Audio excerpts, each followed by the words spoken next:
Halo, perkenalkan nama saya Laura Elisa Malau dari kelas AK 5G dengan NIM 19050082033. Di sini saya akan menjelaskan mengenai fraud auditing dari mata kuliah auditing dengan dosen pengampu Ibu Eva Simatupang. Sebagai konsep legal yang luas, kecurangan menggambarkan setiap upaya penipuan yang disengaja, yang dimaksud untuk mengambil harta atau hak orang atau pihak lain.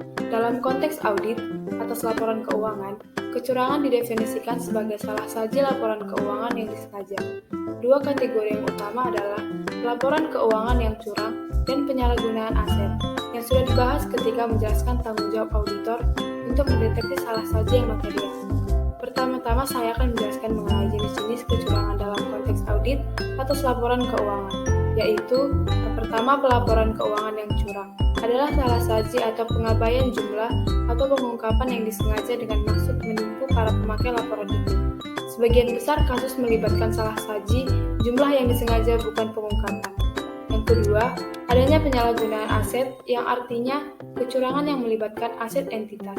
Dalam banyak kasus, tetapi tidak semua jumlah yang terlibat tidak material terhadap laporan keuangan. Tetapi pencurian aset perusahaan seringkali mengkhawatirkan manajemen tanpa memperhatikan materialitas jumlah yang terkait. Selanjutnya, beberapa kondisi-kondisi penyebab adanya kecurangan.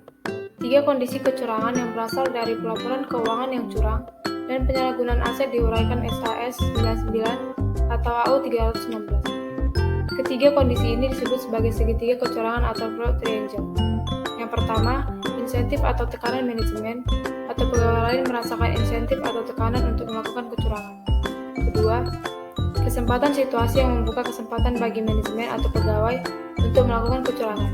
Ketiga, sikap dan rasionalisasi adanya sikap karakter atau serangkaian nilai-nilai etis yang membolehkan manajemen atau pegawai untuk melakukan tindakan yang tidak jujur atau mereka berada dalam lingkungan yang cukup menekan yang membuat mereka merasionalisasi tindakan yang tidak jujur.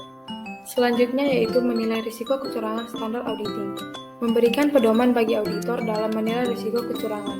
Auditor harus mempertahankan tingkat skeptisisme profesional ketika mempertimbangkan serangkaian informasi yang luas, termasuk faktor-faktor risiko kecurangan untuk mengidentifikasi dan menanggapi risiko kecurangan. Beberapa cara untuk menilai risiko kecurangan yaitu yang pertama, evaluasi kritis atau bukti audit. Ketika mengungkapkan informasi atau kondisi lain yang mengindikasikan bahwa mungkin telah terjadi salah saji yang material akibat kecurangan, auditor harus menyelidiki permasalahannya secara mendalam dan memperoleh bukti tambahan sebagai yang diperlukan dan berkonsultasi dengan anggota tim lainnya. Yang kedua, komunikasi di antara tim audit. Standar auditing mewajibkan tim audit mengadakan diskusi untuk berbagi wawasan di antara anggota tim audit yang lebih berpengalaman serta untuk curah pendapat antara tim audit. Yang ketiga, pengajuan pertanyaan kepada manajemen. Standar auditing mengharuskan auditor untuk mengajukan pertanyaan spesifik tentang kecurangan dalam setiap audit. Pengajuan pertanyaan kepada manajemen dan pihak-pihak lainnya dalam perusahaan akan membuka kesempatan bagi pegawai untuk menyampaikan kepada auditor yang dalam kondisi lain mungkin tidak akan disampaikan. Yang keempat, faktor-faktor risiko. Standar auditing mengharuskan auditor mengevaluasi apakah faktor-faktor risiko kecurangan mengindikasikan adanya insentif atau tekanan untuk melakukan kecurangan, kesempatan untuk berbuat curang, atau sikap atau rasionalisasi yang digunakan untuk membenarkan tindakan yang curang. Yang kelima, prosedur analitis.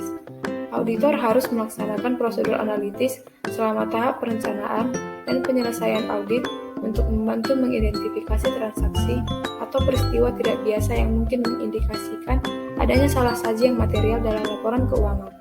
Yang keenam, informasi lain. Auditor harus mempertimbangkan semua informasi yang sudah diperoleh dalam setiap tahap atau bagian audit ketika menilai risiko kecurangan. Selanjutnya, mengawasi tata kelola korporasi untuk mengurangi risiko kecurangan manajemen yang bertanggung jawab mengimplementasikan tata kelola korporasi dan prosedur pengendalian untuk meminimalkan risiko kecurangan yang dapat dikurangi melalui kombinasi antara tindakan mencegah, menghalangi, dan mendeteksi. Beberapa pedoman yang dikembangkan oleh AICPA mengidentifikasi 3 unsur untuk mencegah, menghalangi, dan mendeteksi kecurangan. Yang pertama, budaya jujur dan etika yang tinggi. Yang kedua, tanggung jawab manajemen untuk mengevaluasi risiko kecurangan. Yang ketiga, pengawasan oleh komite audit. Merespon risiko kecurangan. Ada beberapa respon auditor terhadap risiko kecurangan, meliputi hal-hal berikut. Yang pertama, mengubah pelaksanaan audit secara keseluruhan. Yang kedua, merancang dan melaksanakan prosedur audit untuk menangani risiko kecurangan. Yang ketiga, merancang dan melaksanakan prosedur untuk menangani pengabaian pengendalian oleh manajemen. Dalam setiap audit, auditor harus melaksanakan prosedur untuk menangani risiko pengabaian oleh manajemen. Ada 3 prosedur yang harus dilaksanakan dalam setiap audit, yaitu yang pertama, memeriksa ayat jurnal dan penyesuaian lainnya untuk mencari bukti salah saji yang mungkin akibat kekurangan. Yang kedua, mereview estimasi akuntansi untuk mengetahui adanya bias. Yang ketiga, mengevaluasi dasar pemikiran bisnis untuk transaksi tidak biasa yang signifikan.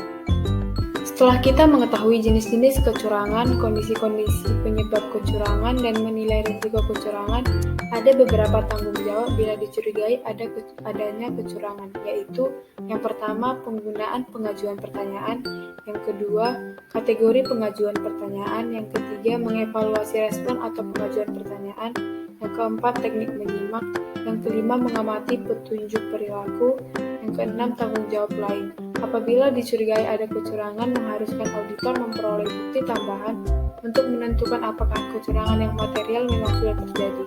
Yang ketujuh, analisis perangkat lunak komputer untuk menentukan apakah mungkin ada kecurangan dalam perangkat lunak. Yang kedelapan, pengujian substantif yang diperluas untuk menanggapi risiko kecurangan yang lebih tinggi. Yang kesembilan, implikasi audit lainnya. Standar auditing mengharuskan auditor memperhitungkan implikasi bagi aspek audit lainnya. Sekian penjelasan saya mengenai fraud auditing. Apabila ada kata-kata atau pelafalan saya yang salah, mohon dimaafkan. Dan atas perhatian yang menonton, saya ucapkan terima kasih.